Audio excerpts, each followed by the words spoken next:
മരിക്കാത്തവർ എന്ന ഉപനിഷത്ത് കഥയുടെ 3-ാം ഭാഗം. താൻ ആവശ്യപ്പെട്ട വരമല്ലാതെ മറ്റൊരു വരവും തനിക്ക് ആവശ്യമില്ല എന്ന നചികേതസിന്റെ വാക്കുകൾ കേട്ട യമൻ നചികേതസിനെ പരീക്ഷിക്കുവാൻ നിശ്ചയിച്ചു.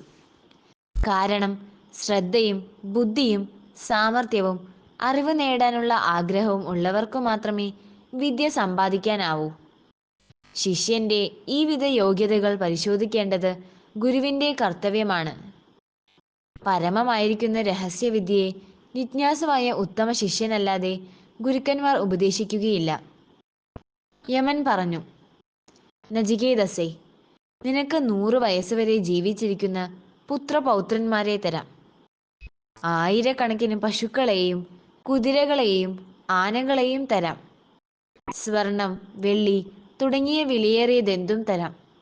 ഭൂമിയിൽ വലിയ സാമ്രാജ്യം വേണമോ? അതും തരാം. ഇതെല്ലാം അനുഭവിക്കാൻ എത്ര കാലം നീ ആഗ്രഹിക്കുന്നുവോ അത്രയും കാലം ജീവിക്കുകയും ചെയ്യാം. വിശാലമായ സാമ്രാജ്യത്തിലെ ചക്രവർത്തിയുമാക്കാം.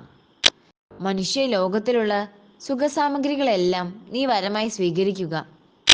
മനുഷ്യർക്ക് ഒരിക്കലും ലഭിക്കാത്ത ദിവ്യസുന്ദരിമാരെ തേരിലേറ്റി വാദ്യഘോഷങ്ങളോടുകൂടി തരാം. ഇവരെല്ലാം നിന്നെ എന്നും പരിചരിച്ചു കൊണ്ടിരിക്കും. ഇങ്ങനെ നീ സുഖമായി ജീവിക്കുക. മരണത്തെപ്പറ്റിയുള്ള സംശയം വെടിയുക. അത്തരം വരം ആവശ്യപ്പെടാതിരിക്കൂ. ഏതൊരാഗ്രഹത്തെയും വിചാരമാത്രയിൽ ഇഷ്ടം പോലെ അനുഭവിക്കാൻ കഴിവുള്ളവനാക്കി നിന്നെ മാറ്റാം. ഇങ്ങനെ പലതും പറഞ്ഞ് നചികേതസിനെ പ്രലോഭിപ്പിക്കാൻ യമൻ ശ്രമിച്ചു. പക്ഷേ നചികേതസ് താൻ ആവശ്യപ്പെട്ട വരത്തിൽ ഉറച്ചു നിന്നുകൊണ്ട് പറഞ്ഞു, അല്ലയോ യമധർമ്മരാജാവേ, അങ്ങ് വാഗ്ദാനം ചെയ്ത് സുഖസമ്പാദന സാമഗ്രികളെല്ലാം നശിച്ചു പോകുന്നവയാണ്. അനുഭവിക്കുന്ന കാലത്താകട്ടെ അവയെല്ലാം മനുഷ്യന്റെ ഇന്ദ്രിയങ്ങളെ നശിപ്പിക്കുകയും ചെയ്യും. എനിക്ക് ദീർഘായുസ് തരാമെന്ന് അങ്ങ് പറഞ്ഞു. വിചിത്രം തന്നെ. അനന്തമായ കാലത്തെ അപേക്ഷിച്ചു നോക്കുമ്പോൾ ഏതൊരു ജീവിതവും അല്ല, കാലം മാത്രമേ ഉള്ളൂ. എനിക്ക് വാഗ്ദാനം ചെയ്ത സമ്പത്തും സുന്ദരികളും നൃത്തവും ഗീതങ്ങളുമൊക്കെ അങ്ങേക്കു തന്നെ ഇരിക്കട്ടെ. പരമമായിരിക്കുന്ന ആത്മതത്വത്തെ മാത്രം എനിക്ക് ഉപദേശിച്ചു തന്നാലും. അതല്ലാതെ മറ്റൊരു വരവും ഞാൻ ആഗ്രഹിക്കുന്നില്ല. ഇത് കേട്ടിട്ട് യമൻ പറഞ്ഞു, നചികേതസേ, നിന്റെ മറ്റ് ഏതൊരാഗ്രഹവും ഞാൻ സാധിച്ചു തരാം.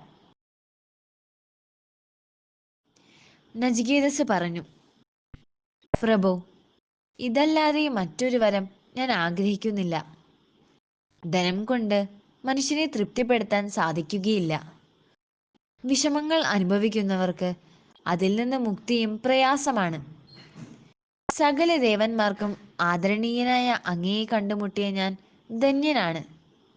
എനിക്കാവശ്യം ആയുസ്സിനും ധനത്തിനും ഉപരിയായ ആത്മജ്ഞാനം മാത്രമാണ്. പ്രഭു, ജനന മരണങ്ങളില്ലാത്തവനും അനുഗ്രഹശക്തിയോട് കൂടിയവനുമായ അങ്ങയെപ്പോലെയുള്ള ദേവന്മാരുടെ മുമ്പിലെത്താൻ സാധിച്ചിട്ട് പിന്നെ ഏതെങ്കിലും ഒരു മനുഷ്യൻ ഭൂമിയിൽ വെച്ച് സാധിക്കുന്ന സ്വർണം, സ്ത്രീ, പാട്ട്, നൃത്തം, വാഹനം, ഭൂമി മുതലായവയെ വരമായി സ്വീകരിക്കുമോ? ഒരിക്കലുമില്ല. പരലോക വിദ്യയെപ്പറ്റി എനിക്ക് പറഞ്ഞു തന്നാലും. നചികേതസ് തന്റെ നിശ്ചയത്തിൽ ഉറച്ചു നിന്നു. എത്ര ശ്രമിച്ചാലും ആത്മവിദ്യ സമ്പാദിക്കാനുള്ള ലക്ഷ്യത്തിൽ നിന്ന് നചികേതസ് പിന്മാറുകയില്ലെന്നറിഞ്ഞ യമരാജൻ സന്തുഷ്ടനായി. പ്രലോഭനങ്ങളുടെ പരീക്ഷണങ്ങളെ അതിജീവിച്ച നചികേതസ് ആത്മവിദ്യയ്ക്ക് യോഗ്യനാണെന്ന് തെളിയിച്ചു. അനന്തരം യമധർമ്മരാജാവ് അവന്റെ സംശയങ്ങൾക്ക് മറുപടി നൽകി അനുഗ്രഹിച്ചു. ശരീരാദികളിൽ നിന്ന് വേർതിരിക്കുന്നതും ഒരിക്കലും നശിക്കാത്തതുമായ ആത്മാവിന്റെ സ്വരൂപവും സത്യത്വവും നചികേതസ് മനസ്സിലാക്കി. ശരീരം നശിക്കുമ്പോഴും ആത്മാവിന് നാശമില്ല.